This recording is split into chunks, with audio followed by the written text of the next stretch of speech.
Agora que você já clicou nesse vídeo por causa do título dele, fica aqui que eu vou te contar como e por que eu aprovei na prova do Cielo estudando só 4 dias.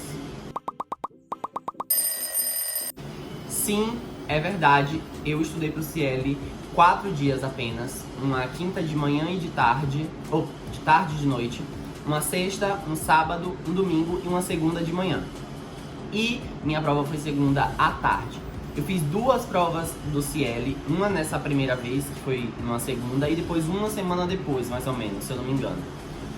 E eu fiz essas 2 provas porque eu precisava muito desse resultado, então antes de saber o resultado da primeira, eu já tinha comprado a segunda, porque eu precisava sim ou sim passar nessa prova. É uma história longa, depois eu conto pra vocês o porquê.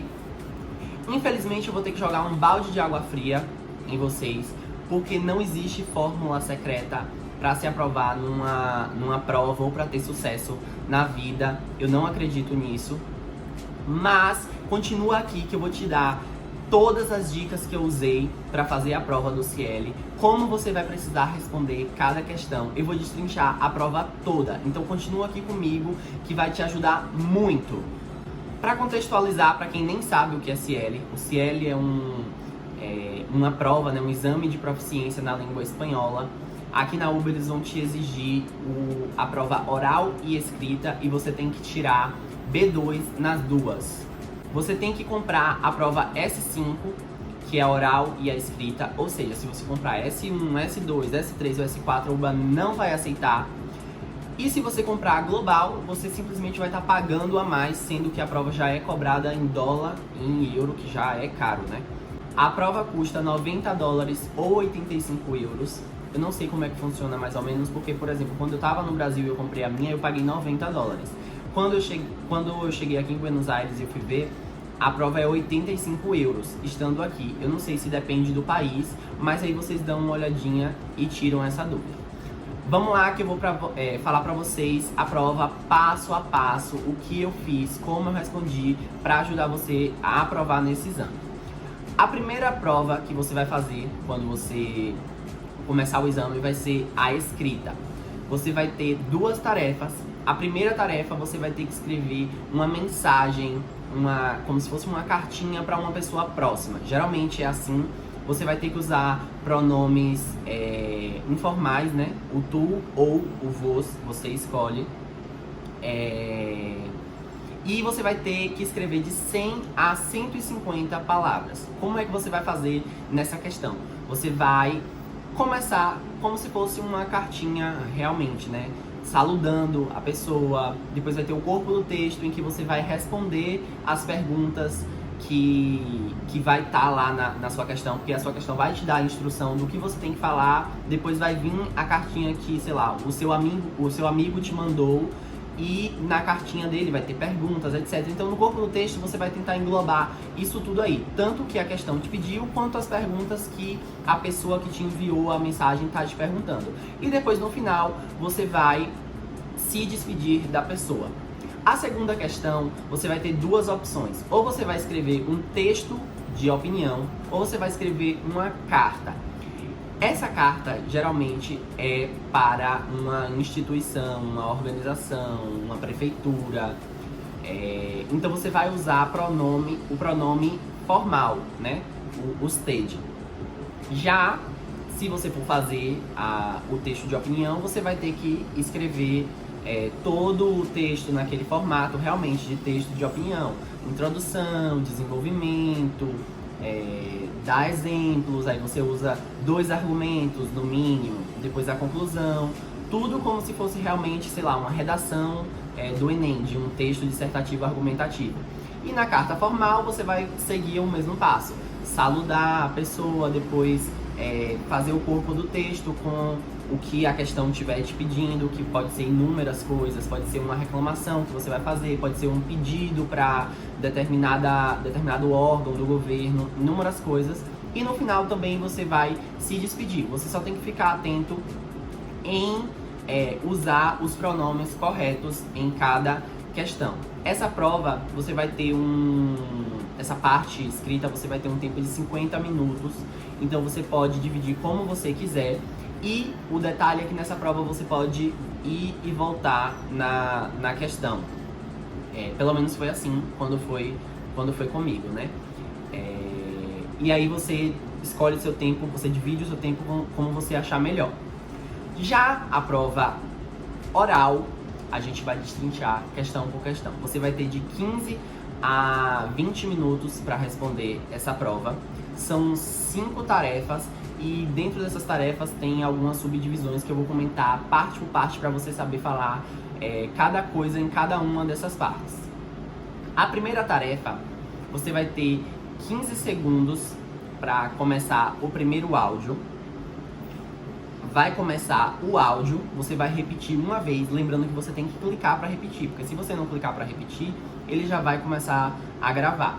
E depois você vai ter, dependendo da questão, 15 segundos para responder se for a primeira e a segunda questão e 30 segundos para responder se for a terceira e quarta questão. O que é que eu indico? Que você fale o máximo possível, porque isso vai indicar que você sabe mais vocabulário, que você está mais fluente na língua realmente, né? Então, na primeira e na segunda questão, que você vai ter 15 segundos para responder, geralmente eles vão te perguntar perguntas do presente. Por exemplo, o que é que você faz? Qual é seu nome? Qual é sua idade? O nome dos seus pais? Que horas é? Na minha, por exemplo, caiu o horário, eu tinha que falar o horário.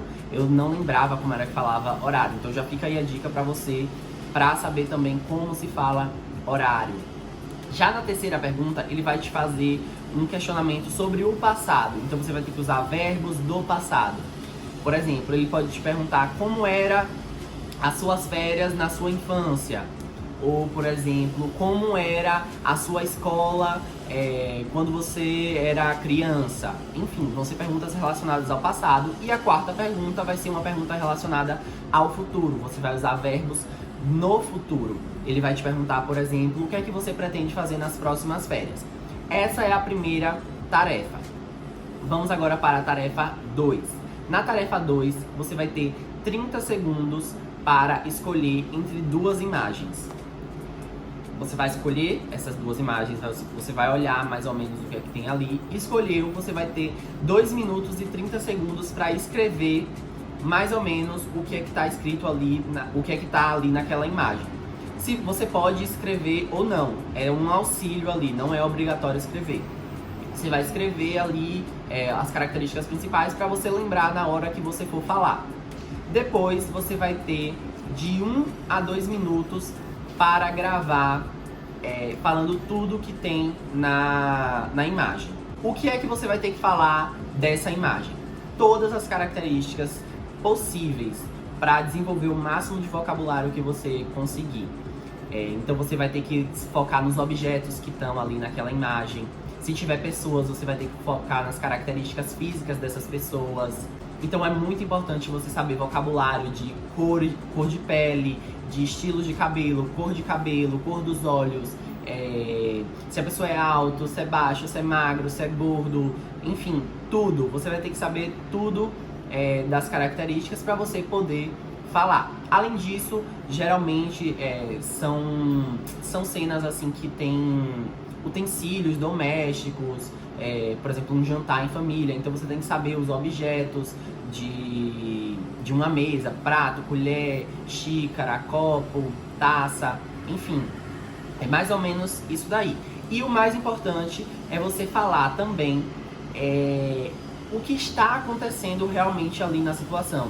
Usar verbos para isso. Eles estão jantando, eles estão chorando, eles estão felizes, eles estão tristes, eles estão... enfim, inúmeras possibilidades vai ter ali na sua foto. E você vai ter que falar o que é que está acontecendo ali naquela situação. Aí você vai para a questão 3. Na questão 3, você vai ter duas partes. A primeira parte, você vai ter duas opções para você escolher. Você vai ter 30 segundos para escolher uma dessas duas opções. E você vai ter que simplesmente responder como se estivesse mandando um áudio de WhatsApp para determinada pessoa. Você tem que estar atento se você está falando com uma pessoa que é próxima a você ou se está falando, por exemplo, com uma instituição, com uma redação de jornal, Porque você, a depender do que for a questão, você vai usar os pronomes adequados, né? Tu ou vos para situações informais e usted para situações formais. Você vai ler ali o que é que tá nesses 30 segundos, ver ali o que é que ele tá te pedindo e vai responder a mensagem. Por exemplo, geralmente eles colocam para você convidar um amigo para sair com você. Aí ele vai te dar lá as instruções do que você tem que falar nesse áudio. Aí vem a segunda parte, que é exatamente a mesma coisa do que a primeira. Você vai ter duas opções e vai ter que escolher novamente. Se ligar se é situação formal ou informal. E aí você vai mandar gravar novamente o áudio, que tem que ter no máximo 1 minuto e 30. E ali você vai responder aquela situação. Por exemplo, eles pedem também para você desmarcar uma consulta médica, para você remarcar uma reunião de trabalho. Então, são várias situações possíveis dentro dessa questão. Na questão 4, você vai ter 30 segundos para escolher entre dois textos para responder a questão 4, e esse texto também vai estar relacionado à questão 5. Esses textos geralmente são sobre assuntos gerais, por exemplo, sobre questões de saúde, sobre reciclagem, sobre aquecimento global, sobre sustentabilidade, sobre uso de ciclovias. Tem várias possibilidades. E aí, você vai escolher um desses textos, o que você mais achar que está apto para falar, e você vai passar para as questões. Novamente, vai ter o tempo para começar a correr o primeiro áudio dessa questão. Vão ser 3 perguntas, aí vai ter lá o tempo para começar o áudio, vai começar o áudio. Você pode clicar mais uma vez para reescutar o áudio e depois você vai gravar a sua resposta, que tem que ter no máximo 1 minuto. Nessas perguntas, ele vai querer saber a sua opinião. Então é como se você estivesse falando, fazendo uma argumentação. Ou seja, a minha dica que eu dou pra você é começar fazendo uma introdução rápida de uns 10 segundos, depois você faz o seu desenvolvimento, cita ali algum exemplo se você achar que deve, e depois conclui o seu pensamento. Tudo isso em 1 minuto, então você precisa ser rápido também. Você vai responder as 3 questões, que são basicamente isso daí, e você vai ter terminado a tarefa 4. Na tarefa 5, você novamente vai ter 2 opções de texto para escolher. Você vai ter 30 segundos para escolher e vai ser relacionado ao tema que você escolheu na questão 4. Aí você vai ter 2 minutos para escrever o máximo de argumentos que você conseguir. Se você quiser também, é uma parte auxiliar lá, que você pode escrever ou não está sendo avaliado, só vai ser avaliado o seu áudio. Então você escreve lá o máximo de argumentos que você quiser. A dica que eu dou é não escrever um argumento inteiro, como se você estivesse falando, mas sim palavras-chave, para na hora que você for falar, você ler lá e lembrar do argumento. Além disso, você tem que ter toda aquela estrutura de um texto argumentativo, né? Porém falado. Você vai ter que ter uma introduçãozinha falando sobre o tema, mais ou menos. Depois você vai vir com os seus argumentos. Nos argumentos você pode usar exemplos, isso é muito importante. Por exemplo, em uma das minhas provas, eu utilizei uns exemplos de vida mesmo, porque eles estavam perguntando lá se eu achava que pessoas que tinham feito intercâmbio em outros países tinham mais chances de, quando regressarem ao seu país, encontrar emprego com mais facilidade. E aí eu utilizei uma situação da minha vida, porque realmente eu acreditava que isso era verdade, e eu falei de exemplos de amigos que tinham estudado ou que tinham trabalhado em outros países, quando voltaram, encontraram emprego mais rápido. Contei também de uma seleção de emprego que eu fiz, em que os contratantes estavam dando preferência para pessoas que já tinham feito intercâmbio de trabalho. Então eu usei esses exemplos para compor lá o meu argumento e depois fechei com uma conclusão. E aí acaba a sua prova. Você tem que fazer isso daí de 3 a 4 minutos, mais ou menos. É muito tempo. Então a dica que eu te dou é você falar com calma. Obviamente não falar lento, né? mas falar com calma, falar a pronúncia das palavras certinho, tentar fazer um argumento legal para aquilo tudo ali fazer sentido e você ir bem nessa questão. Enfim, você termina a prova do CIELE e agora eu vou terminar o vídeo para vocês contando mais ou menos, fechando essa minha história, né? Essa primeira prova que eu fiz, eu tirei C1 na escrita e tirei B1 na oral. Por causa de 15 pontos eu não fiquei com B2. E aí a segunda prova, aí eu já consegui. Eu tirei B2 na oral e C1 na escrita novamente. Graças a Deus que eu comprei logo essa prova antes de saber o resultado da primeira, porque eu precisava muito desse resultado, porque minha vinda pra cá, pra Buenos Aires, foi assim, do nada, foi em 3 semanas eu tive que organizar tudo, toda a papelada, fazer a prova do CIELE, me matricular na UBA, enfim. Depois eu conto isso pra vocês com mais detalhes. Mas é isso, graças a Deus consegui aprovar nessa prova. Como te disse, não existe fórmula mágica pra nada na vida, você tem que sentar, estudar. Essas são as dicas que eu te dou. Comprar um curso, porque a professora vai te direcionar especificamente, por exemplo, em conjugação verbal, em vocabulário, em estrutura textual. Isso vai te ajudar muito na prova. Gente, é isso. Muito obrigado para você que ficou aqui até o final. Eu quero te pedir para que você se inscreva aqui no meu canal, dê um like, compartilha com quem está fazendo a prova do CIELE, com quem precisa saber dessa informação, e eu desejo muita sorte para vocês nessa prova. Com certeza vai dar tudo certo se você se dedicar ao máximo que você conseguir, tá certo? Um beijo e tchau, tchau!